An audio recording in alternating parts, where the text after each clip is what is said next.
Bienvenue à toutes et à tous dans une nouvelle présentation portant sur la pédagogie de l'erreur. Né en 1938, Gaston Bachelard avait d'ailleurs défini la notion d'obstacle épistémologique. On connaît contre une connaissance antérieure en détruisant les connaissances mal faites, en surmontant ce qui, dans l'esprit même, fait obstacle à la spiritualisation. La distinction entre l'erreur et la faute. L'erreur, d'après Marquillo-Larry, relève d'une connaissance de règles du fonctionnement, alors que la faute, c'est l'ensemble des erreurs de type inattention, fatigue, que l'apprenant peut corriger. Si vous fermez la porte à toutes les erreurs, la vérité restera dehors, d'après Tagore, un poète indien. L'erreur est le fait de mettre une chose hors contexte alors qu'il est possible qu'elle soit juste en elle-même. Par contre, la faute, elle, n'est juste d'aucune manière. La pédagogie, c'est une théorie pratique, comme la médecine ou la politique. La pédagogie est à la fois une théorie et une pratique, une théorie ayant pour objet de réfléchir sur les systèmes et sur les procédés d'éducation en vue d'en apprécier les valeurs et par là d'éclairer et de diriger l'action des éducateurs. La pédagogie, c'est l'art d'enseignement, c'est la science de l'éducation des enfants, c'est l'ensemble des disciplines. Et voici une définition de la pédagogie de l'erreur. L'erreur désigne une réponse ou un comportement de l'apprenant qui ne correspond pas à la réponse, au comportement attendu. Si, avant, le concept d'erreur est lié à l'idée de faute avec ses connotations négatives, les conceptions actuelles de pédagogie préconisent que les erreurs des élèves soient prises en compte par l'enseignant. En effet, l'erreur n'est plus que la manifestation de non-connaissance qu'il convient d'ignorer ou de corriger immédiatement, mais d'une connaissance inadéquate sur laquelle la connaissance correcte va pouvoir être construite. L'erreur, source d'apprentissage. L'apprentissage n'est pas un processus linéaire. Il passe par essai, tâtonnement, erreur, échec. Il y a donc pour les élèves un droit à l'erreur qui doit être reconnu et pris en compte. Le travail sur l'erreur permet d'instaurer un climat de confiance dans lequel l'erreur n'est plus stigmatisée, mais devient un matériau collectif pour la construction du savoir. Pour l'élève, le retour réflexif sur l'erreur est une voie propice pour accéder à une meilleure compréhension de la notion étudiée. Par ce travail, il découvre aussi son propre fonctionnement intellectuel et gagne en autonomie. Et pour l'enseignant, l'exploitation de l'erreur est un instrument de régulation pédagogique. Il permet de découvrir les démarches d'apprentissage des élèves, d'identifier leurs besoins, de différencier les approches pédagogiques, de les évaluer avec pertinence. Les origines de l'erreur sont deux: erreur de performance et erreur de compétence. Des erreurs de performance ou erreurs aléatoires de perturbation dans l'application due à la fatigue, au stress, à l'émotion occasionnée par les conditions du devoir. L'élève connaît la règle qu'il aurait dû appliquer. Il est donc capable de se corriger. Ceci correspond à ce qu'on appelle couramment la faute. Deuxièmement, des erreurs de compétence, révélant une activité intellectuelle de l'élève appelée aussi erreur intelligente. Ce sont des erreurs systématiques que l'élève est incapable de corriger, mais il est capable d'expliquer la règle qu'il a appliquée. Les types des erreurs se résument dans cette liste.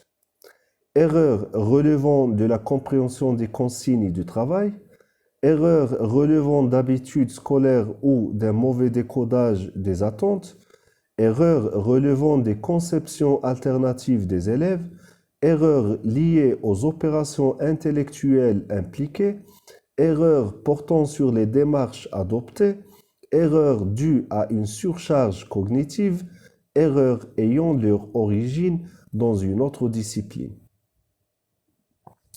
Et voici les manières de traiter l'erreur. Toutes les erreurs doivent être corrigées immédiatement. La correction mutuelle immédiate devrait être systématiquement encouragée pour faire disparaître les erreurs. Toutes les erreurs devraient être relevées et corrigées lorsque cela n'interfère pas la communication. Les erreurs devraient être corrigées mais aussi analysées et expliquées en temps opportun. Les fautes qui ne sont guère que des lapsus doivent disparaître.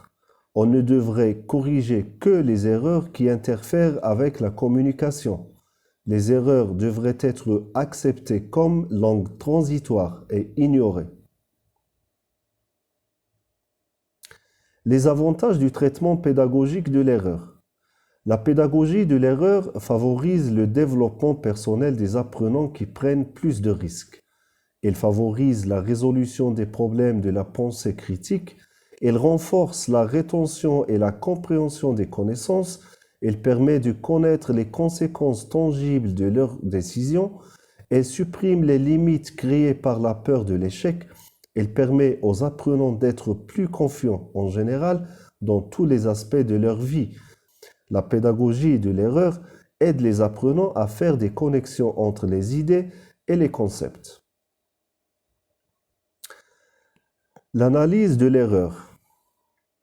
L'approche par compétence se distingue par sa démarche d'évaluation basée sur un processus en 3 étapes: évaluer, diagnostiquer et remédier.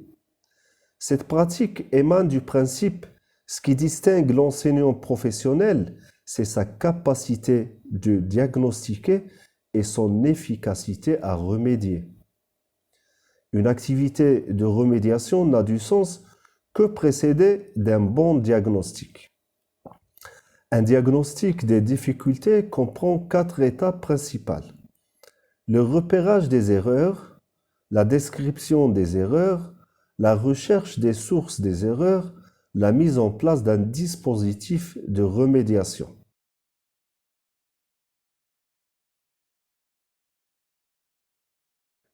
Le premier point, le repérage de l'erreur. Il s'agit de pointer l'erreur. Le repérage de l'erreur est un travail technique de correction. Il faut veiller à effectuer le repérage de l'erreur en son contexte, c'est-à-dire pointer l'erreur dans l'utilisation de la grammaire au niveau du texte. Il ne suffit pas de pointer ou de localiser l'erreur. Il faut pouvoir la décrire. La description de l'erreur. Il s'agit d'expliquer l'erreur en regroupant éventuellement celles qui sont similaires. Au-delà du fait de nommer les erreurs, il s'agit de voir si l'élève commet des erreurs de même nature, de manière à voir si l'erreur est ponctuelle, voire accidentelle, ou au contraire, si elle se répète. Il faut donc veiller à décrire le plus précisément l'erreur: absence de verbe dans la phrase, manque de cohérence dans un texte, absence de ponctuation, etc., etc. La question maintenant qui se pose, c'est comment décrire une erreur.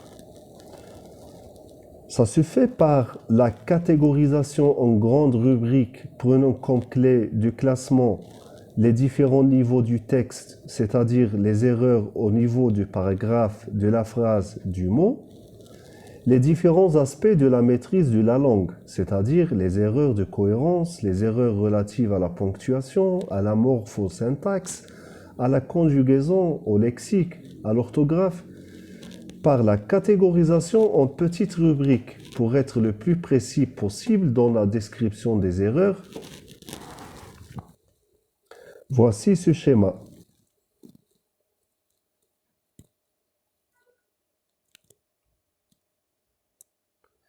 Il ne s'agit que d'une description objective, sans interprétation.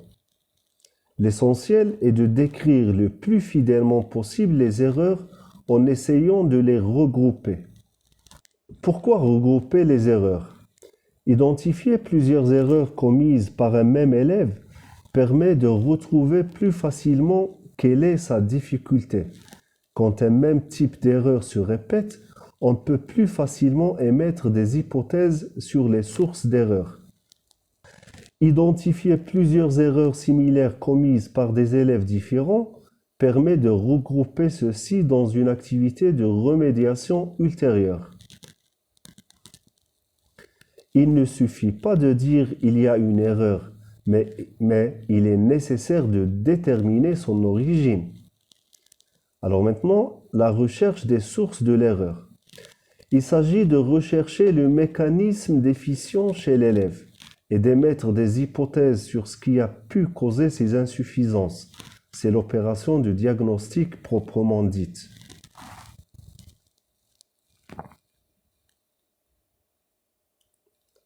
Il faut veiller à analyser l'erreur le plus finement possible, à aller plus loin qu'un simple constat, à chercher à connaître ce qui n'apparaît pas au premier abord afin que la remédiation soit bien ciblée.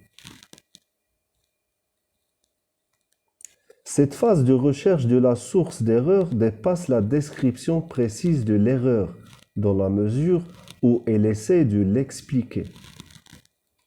Alors, comment trouver la source d'une erreur? C'est une démarche qui peut être intuitive.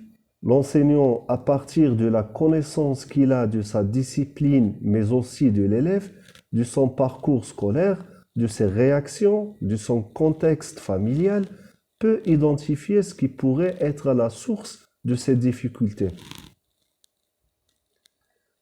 Instrumentée, elle peut être appuyée par différents outils d'aide au diagnostic. Voici un petit exemple pour bien comprendre ça. Les oiseaux ont envolé. Ici, il y a une confusion forme pronominale et non pronominale du verbe. Se sont envolés, il y a ici un problème d'accord du participe passé des verbes pronominaux. Sont envolés, ici, il y a un problème relatif au choix de l'auxiliaire. Se sont envolés, la réponse est correcte. Sont volés, ici, il y a une confusion paronyme entre le verbe voler et sont volés. Quelques sources possibles d'erreurs les plus fréquentes. Donc, je vous laisse avec ce tableau.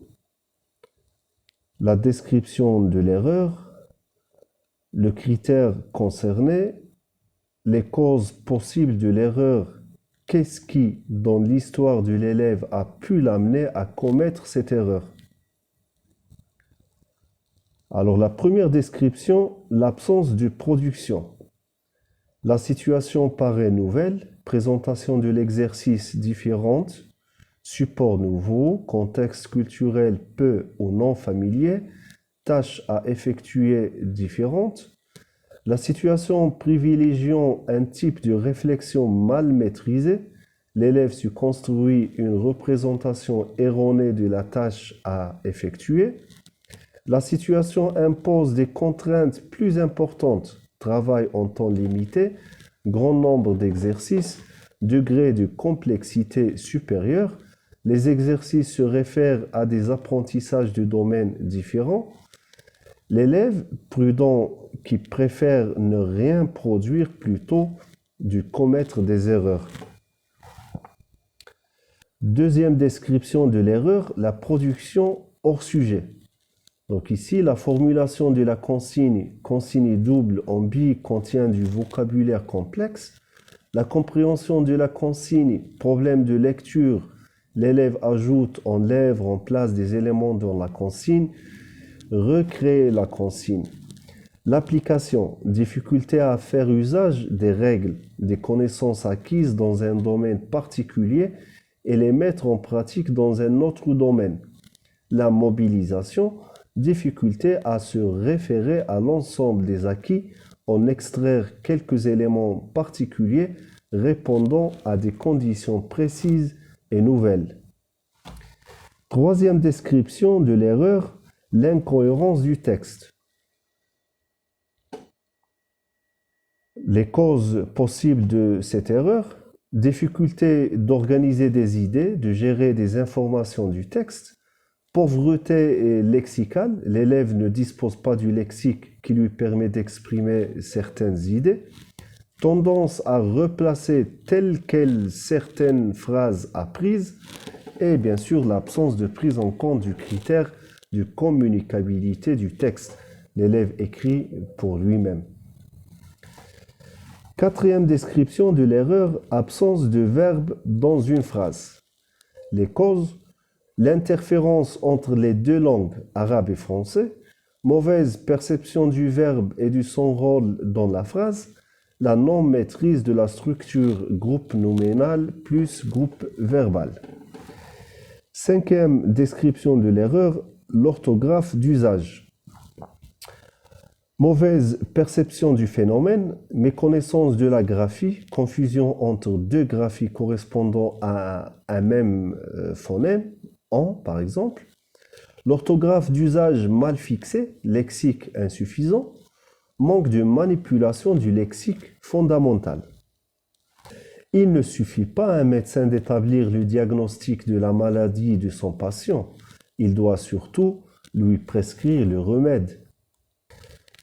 Quatrième point, la mise en place d'un dispositif de remédiation. C'est une étape de très grande importance. Il s'agit d'émettre des propositions pour remédier aux insuffisances des élèves et de leur proposer une stratégie de remédiation pour qu'ils puissent continuer normalement les apprentissages. Et finalement, on arrive à cette conclusion. L'erreur est considérée comme un outil d'aide pour enseigner, mais aussi un moyen d'apprendre et de progresser en langue étrangère, et qu'il est inévitable en tout moment d'apprentissage. Il est admis que c'est un fait naturel tout au long du processus d'apprentissage, mais ce qui est important, c'est d'accepter un avis bienveillant face aux erreurs. Avant de finir cette présentation, je mets le point sur une situation paradoxale à l'école. L'école permet le droit à l'erreur et en même temps, tout enseignant souhaite que ses élèves ne fassent pas d'erreur. Une piste, analyser les erreurs et percer leurs origines. Une réponse n'est jamais le fruit du hasard. Pas d'étourderie comme argument, argument de fait néant. Et voilà, c'est la fin de cette présentation. J'espère qu'elle va répondre à vos besoins dans votre tâche d'enseignant et enseignante. À la prochaine, Inch'Allah. Au revoir.